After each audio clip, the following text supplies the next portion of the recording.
Hey there folks, Santee at the Arizona Ghostwriters here. We got a little mail. Hey Santee, can you do a video on what train travel was like? The Texas Trainmaster 2248. Yep, we can do that.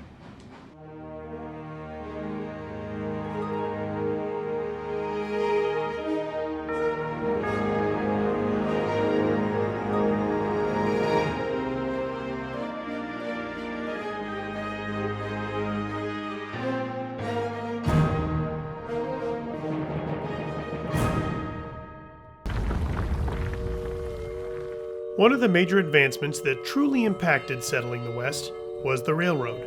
Not only did it get people and goods to and from settlements across the frontier, it also employed many folks.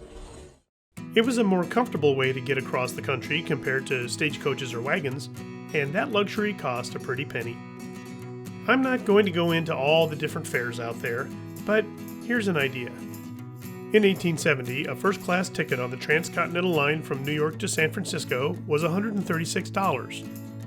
First class secured you a space in the Pullman sleeping car. Second class was $110, and you got an assigned seat and headphones for the on-rail movie. Okay, I may have made some of that up. The immigrant ticket was $65, which would give you a third-class bench in a car that hadn't been dusted since the Buchanan administration. Maybe a bag of peanuts as well. All joking aside, that's not bad pricing for a 7-day trip. Still not affordable to everyone, though. Folks in the working class had to save up to make that journey. Incidentally, in preparation for this week's video, I went to the Southern Arizona Transportation Museum at Tucson's historic train depot and the Gadsden Pacific Division Toy Train Operating Museum. The latter had a caboose I got to climb to the observation deck in. The top of the caboose. Yeah, and the whole purpose of that was to be able to observe the train. So, about that sleeping car. George M. Pullman realized the success of rail travel, and after experiencing what passed as a sleeping car with cramped quarters and bad ventilation, decided to come up with a more luxurious way for folks to travel. George worked with Benjamin Field, and the two created their Pullman car idea in 1865 by converting some existing train cars. It contained folding upper berths and seat cushions that could be extended to make lower berths. They were a huge hit, which we'll talk about in a second. The cars were lit by oil lamps and heated by stoves. These were concerns because accidental fires in these wooden coaches could consume them pretty quickly.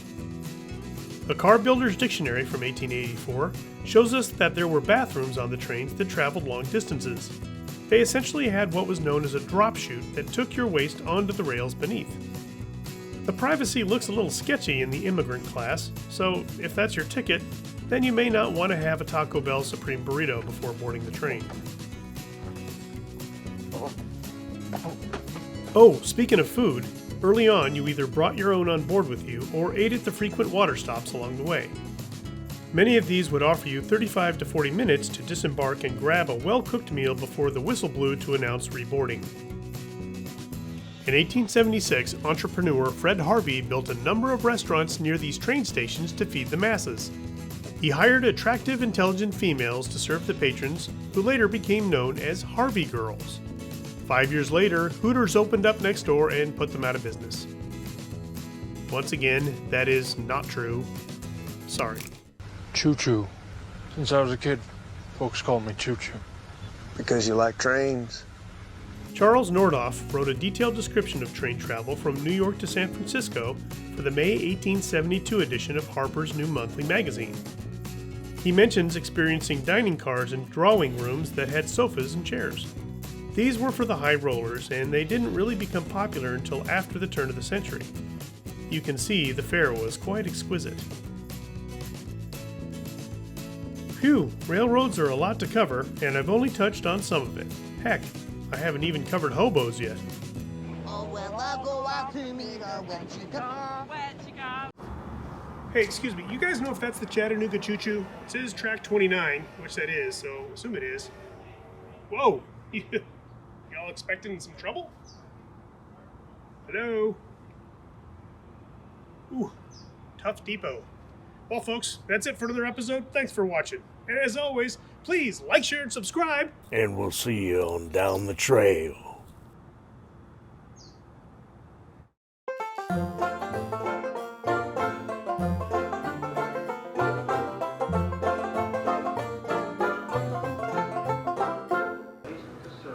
Can you tell me, will there be snacks?